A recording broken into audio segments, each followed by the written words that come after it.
So, hi guys! Welcome back sa aking my channel.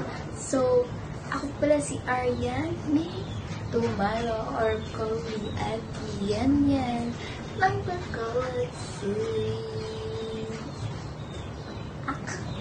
So, sorry guys kung bakit ngayon lang ako nag-update or nag-vlog ulit sa aking YouTube channel. So, syempre, alam niyo naman, busy sa work, busy sa ginagawa.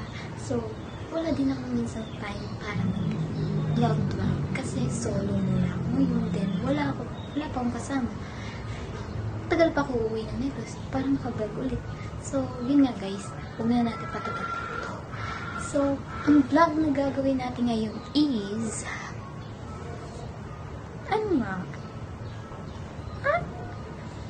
My celebrity crush challenge.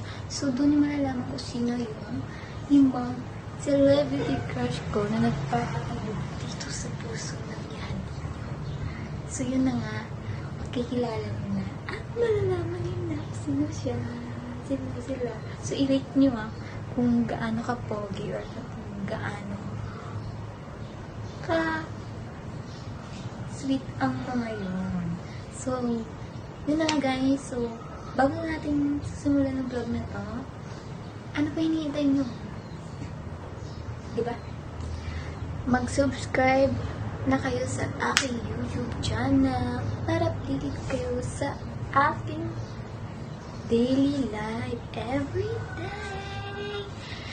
So, ano pa? Sige na. Gawin na natin to. So, yan na nga guys.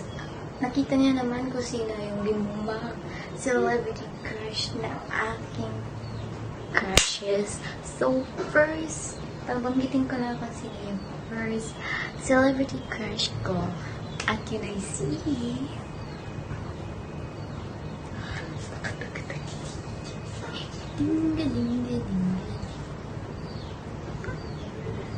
Number 1 is si Andre Forjado. Nakikilala naman natin siya kung sino, diba? Ayan yun yung picture Ayan. Ibang pogi. So, i-describe ko siya kung bakit crush ko siya. Si Andre is sobrang napaka-poging bata. Pogi tapos yun nga, matangkad. And very sweet and very gentle mommy boy. Siya po yung baguhan na artista sa Sparkle Teens. So, sa hindi nakakilala sa kanya, nag-trending din po siya na siya daw yung BFF ni Caprice nung time na nalaman na po ng yung time na yung about sa eviction, yung malalaman na kung sino yung may evict. Nandun po siya. So, already hindi ko nga siya din naging crush. Pero nakita ko siya, pinanood ko siya. Sobrang pogi niya, guys. Sobrang pogi. At hindi ko ma-rate kung gano'n siya ka-pogi, gano'n siya ka-bait, gano'n siya ka... Hindi natin masasabi kasi hindi ko naman siya nakita sa personal. Pero based po sa kanyang mga comment ng mga fans na about sa kanya, mabait daw siya. And very gentle man. At sweet boy. So, rate ko sa kanya is the number 10. Hindi ko masasabing pangit siya kasi ano siya, mistizo lang, tsaka very bagay na bagay talaga siya kanya maging artista or maging mata. So, yun na nga. So, yun na nga guys, tapos na tayo sa number 1 natin. Kung sino yung number 1 crush na celebrity ko. So, dito naman tayo, proceed naman tayo sa pangalawang celebrity crush ko. So, syempre, kilala na lahat ito at sikat talaga ito mula pagkabata. Mula pagkabata talaga, kilalang talaga siya dito.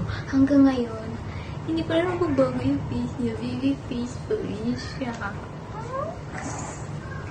Joke lang. So, huwag natin patagalin pa. This is a... Look, yan guys. Tignan niyo sa picture. Yan o. Diba? Yan lang naman. Only one ng BFF ng ating Ashley Sermento. Na si Marco Massa. Siya yung pangalawang crush celebrity ko. Actually, hindi natin masasabi na walang crush. Na walang magkakagusto talaga sa ating Marco. Ayun na po, pogi niya guys. Sobrang pogi, gentleman, sweet. At marunong makisama. Friendly din siya. Marunong din siya makinig ng mga story, like kaya kang unawain, gano'n. Kaya hindi talaga natin masasabi na hindi siya guwapo. Kasi, actually, si Marco, matangkad, moreno, pogi, artista. O, diba? Sino po hindi magkakagusto sa kanya? Kasi, sobrang bait pang bata. O, diba? So, ang rate ko para sa kanya is 10 over 10. Bakit? Kasi, napakatangkad niya. Tangkad niya. Hindi lang siya matangkad. Mabait, gentleman, and very supported friend. So, sa magiging girlfriend ni Marco, swerte mo girl. Swerte mo dahil nasa tamang tao ka. So, yun lang. Yun lang yung masasabi ko sa kanya. Basta kinikilis ko lang ako sa kanya kasi yun po yun niya. So, yun na guys. So, yun nga guys. Sabi ko na kung sino yung first and second celebrity crush ko. So, huwag na natin napatagalin. Ito yung pangatlong crush ko. Siyempre, hindi lang siya artista. Hindi lang siya artista, guys. Isa rin siyang P-pop group na sikat ngayon. At meron siyang grupo na sinasabihan ngayon. Ngayon, subi talaga guys. Subi na napatagalin. Ayan mo.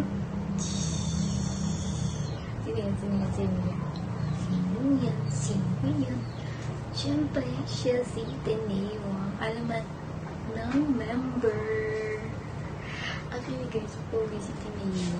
Kaya ko siya naging crush kasi sobrang ganda ng boses niya. Kasi guys, mahilig talaga ako sa sa deep voice. Like yung malakas, parang ang galing din. Nagustuhan ko.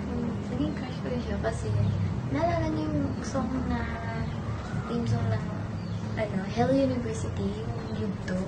Doon ko yung doon sa part ng kanta niya, nagustuhan ko talaga. Kasi parang parang matatakot ka sa kanya kasi grabe. Sobrang deep voice to si Teneo guys. And syempre, hindi ko naman lang magkakagusto sa kanya kasi di ba ang pogi niya, moreno, matangkad, sintaw na.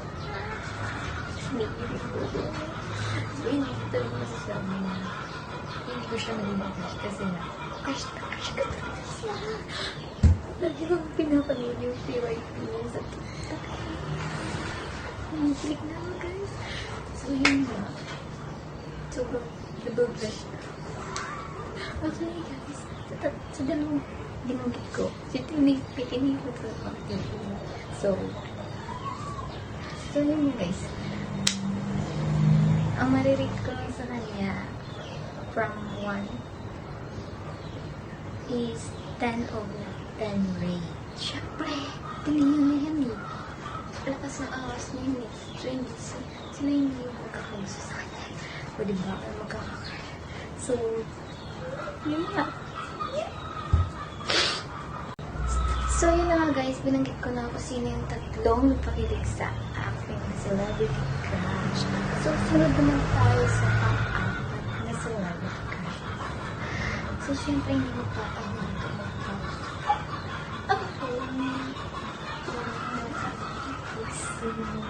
actually guys, kasi page ko lang siya. Pero, mas matanda lang ako sa kanya. Monthly? Ano yun? Parang kaya joke lang. Actually, mas matanda ako sa kanya. Pero, same age ko na. And yun na nga. Excuse me nga kasi yun. Ay. So, yung picture, alala sila.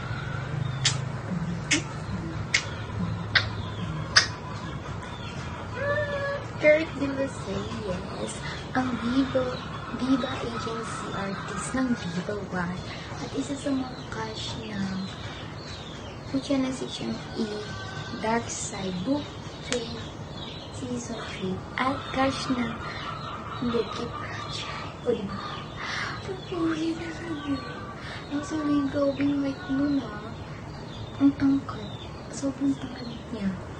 Ang tangkad talaga ni Kurt, guys. And yun nga, kaya ko siya naging crush kasi very smooth siya magsalita and very kindly, very sweet. Nakikita ko nila sa mga video nila ni Ate Ash Tinalvina na very kindly talaga si Kurt sa kanya. And very sweet. And parang kapatid na yung tuloy na ko sa isa't isa. So, ang nakapil ko rin yun. Hindi ko rin siya naging crush kasi hindi sa pogi siya. Siyempre, diba? Hindi natin masasabi ng mga tao ngayon. Nakikita ko rin kasi sa kanila na napakabait yan. Sobrang guwapo yung bata. And bagay na bagay talaga sa kanyang maging artist. And sana more blessing pa dumating kay Kurt. And nag-rate ko para sa kanya is 10 over 10 din. Hindi ko matatangking 8 or 9 kasi okay, bata yun eh. So lahat kasi talagang ginamit ko is yung mga celebrity crush ko na gusto ko. So sana, yun nga. Pasid na tayo sa okay ba? So hi guys, yun na nga sinabi ko na yung yung 1, 2, 3, 4, yung 4 na celebrity crush ko. So ito yung pinakapanghuli. Panghuli ko crush. Ito talaga yung sasabog kayo mo po. Yung masasabi niyo, joke lang. So ito na nga sasabihin ko na yung panghuli ko crush. Sino to? Baka sabihin mo guys yung grade point ito kung hindi yung picture to. Ayan. Yan si Kekan De Jesus. Ang pinsan ni Yan De Jesus. Actually, 1 age gap lang kami. Pero, kaya ko naging crush si Kekan guys. Kasi sobrang kuya. Very handsome po. Yung talagang tipo crush. Pero yan lang. May girlfriend na yun. Kaya hanggang crush ko talagang guys. Ang wala lang. Yan lang. Pero actually, kaya ako naging crush si Kegan guys kasi pogi siya, matangkad siya, matalino, mabait, and very handsome boy. Yun na. Kinatig guys, chemistry lang, very reason. And yun nga, hindi ko ma-describe na mabait siya or gano'n kasi hindi talaga nakita yung personal. Pero based sa mga pinapakita nyo lang, chemistry sa mga fan service guys, very kindly boy siya. And gentle. Sana guys, rate ko for Kegan is 10 over 10. Yan lang. Yan lang yung sasabi ko. So yun nga guys, nasabi ko na lahat kung sino yung aking 5 celebrity crush. So, sana may napanood kayo or sana napanood niyo yung aking YouTube channel. And sana, before end ang channel na to, don't forget to like and comment and share sa aking YouTube channel. Okay? And more happening pa and more vlog pa. At sana supportahan niyo ko, guys. So, yun na nga. Dito tatapos ang aking vlog. Thank you so much. And abangan yung back yung susunod na vlog na gagawin ko. So, bye-bye!